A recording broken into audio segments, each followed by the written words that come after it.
Hello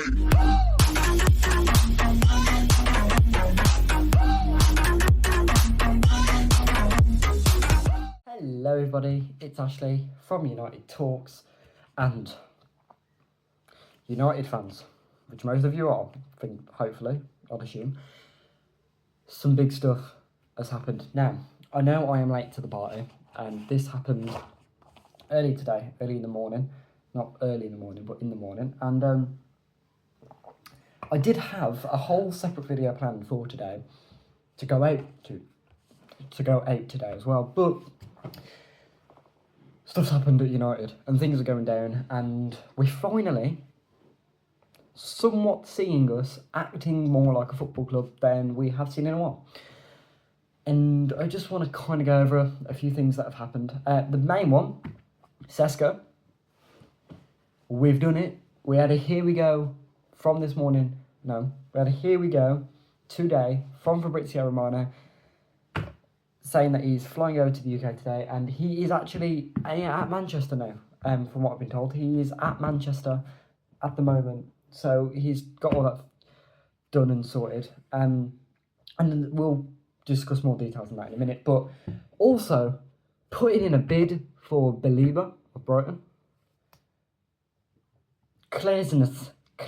We are going absolutely crazy. We have got so many different things to talk about, and obviously what I was going to speak about, the actual normal video anyway, is whether I can basically just talking about how I feel about Ineos, and my thoughts have been swayed a little bit ever since the news that Sesko was joining us today came out, and we obviously had the here we go. So I think we should start with the big news. Sesko to Man United. So, how we're going to tie this up is pretty simple. Sesko will be joining Man United. We had a here we go today, and all I can say at the moment is thank you to Newcastle. Now, I'm not trying to be an absolute dick, okay? I'm not. But I think without Newcastle bidding today, well, not today, bidding, we wouldn't have been in this race, I don't think. I think it would have taken us a lot longer for us to have got Sesko, but I think because of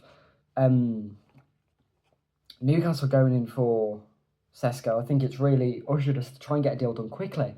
It reminds me a lot of when we got Mbeumo, and we spent nearly, 7-8 weeks trying to get Mbeumo, constantly talking about contract negotiations to get the right price, and then we hear Newcastle's going in for Visser. Now, Brentford had said at the time that they weren't going to be selling Visser and Mbeumo.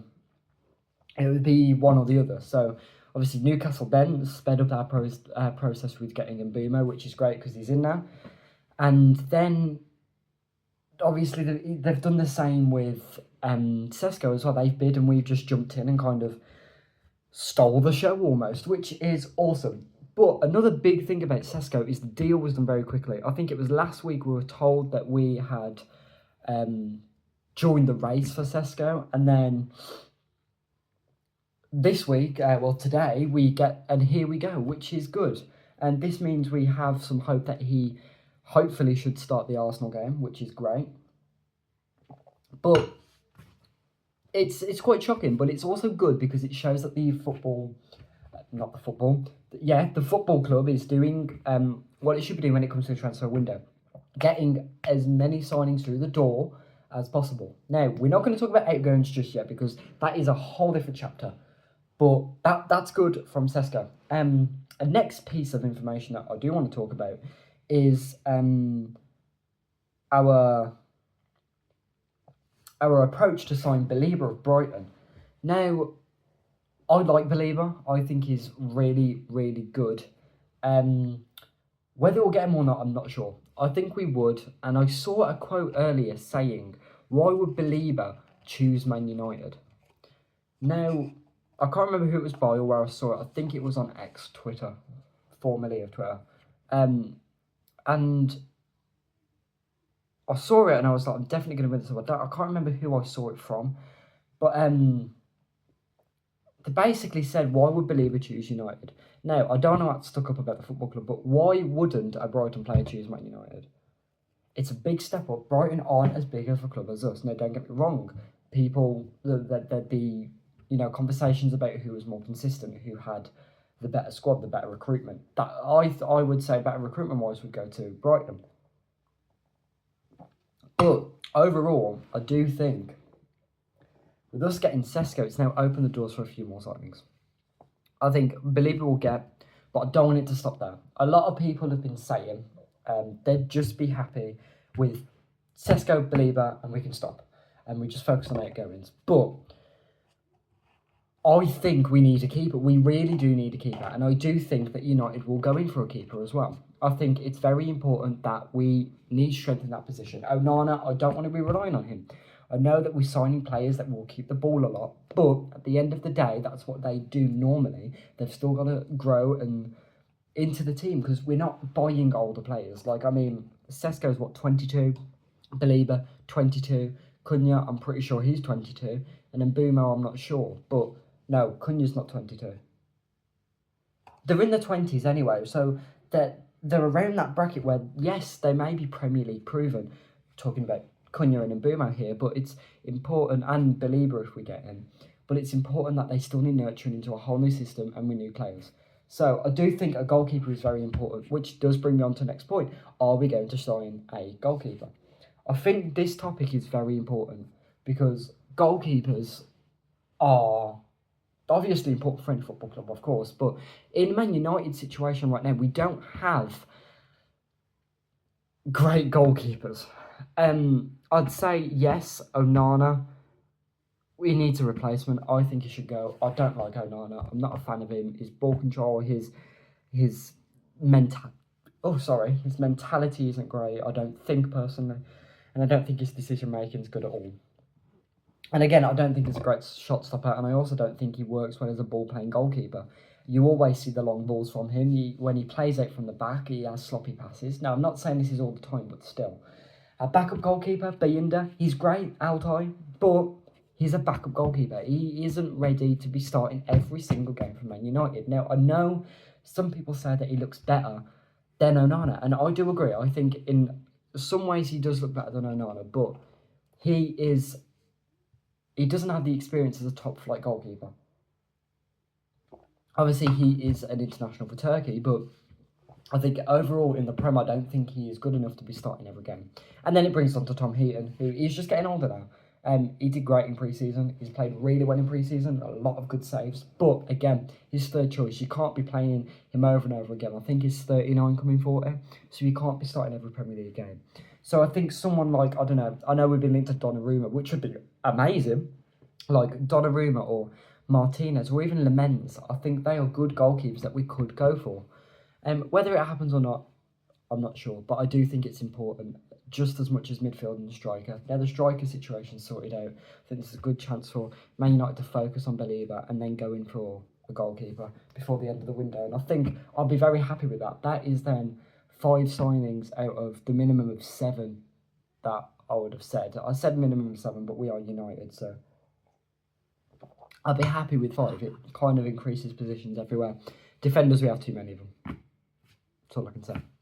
So now that we've covered all the big stories going out, there is a story about Garnacho to Chelsea as well, about Chelsea still interested, but I don't think it's new news. It may be, but I just think a lot of people knew that was happening anyway. But, now we can talk about the stuff I wanted to talk about. Ineos. At the start of today, I thought it could be a good video. I'm going to make a video about why I think Ineos are I'm not the biggest fan of Ineos. And I don't think I'm going to be a big fan of Ineos until we really do see some improvements. I wasn't happy with how they treat the women's team, the staff, like all the staff dismissals, the charity stuff that they've done. I don't think it's the greatest thing, but you have to give them credit for this transfer window. It started off slow, and you can kind of see it improving now. If we don't get Believer or a goalkeeper and it stops with Sesko, then I think that is when people need to look and say, look, we could have done better. Look at all the signings Liverpool have made and how good their signings have been. Yeah, that's all I'm going to say about that. But overall, I think they haven't done a terrible job. It could have been worse. Could have been a lot worse. but overall I think it's been alright. So another thing I want to talk about is Cunha and Mbeumo, because I haven't done a video of them properly yet. I have got a few shorts on my channel about them and stuff like that, but I want to talk about what I've seen in pre-season. So this is more based on Cunha because I've only seen Mbeumo play 45 minutes, which I'm hoping this Saturday when we play Fiorentina at Old Trafford, we may see a bit more Mbeumo, which I'm hoping for. Maybe, I don't know, 60, 70 minutes would be nice. But Cunha, he's looking bright. I didn't like how we started him in a striker position the last game against Everton. I didn't like that. But the other two games when he's playing in the number 10 position, he looks agile, he looks fit, he looks ready to go, he looks passionate. He looks like he's trying to find the right passes, trying to link up play as best as possible, which is great because with Sesko coming in, he's going to be very reliant on having to get the ball because service to our strikers is so important. And it's important that people understand that to understand how the game works. Strikers need to get the ball to score goals. If your strikers don't get the ball, they won't score goals. So having someone like Cunha who likes to link up play and look for the better pass and look for, creative opportunities and instances, getting the ball to the striker is something Cunha is going to be able to do, as well as getting assists and goals for himself. It is a really bright spark, and I'm glad that we did get him as early as we did. So yeah, that's about Cunha. I think he's going to be a great signing, and I can't wait to see him in the Prem again, obviously, because he's already played in the Prem for Wolves. But I can't wait to see him actually play in the Prem for United. I want to see him start for Arsenal. I want to see how good he can do for them. It's just seeing how it goes. And Mbeumo, on the other hand, now, the 45 minutes that I saw, he had good link-up play with Cunha.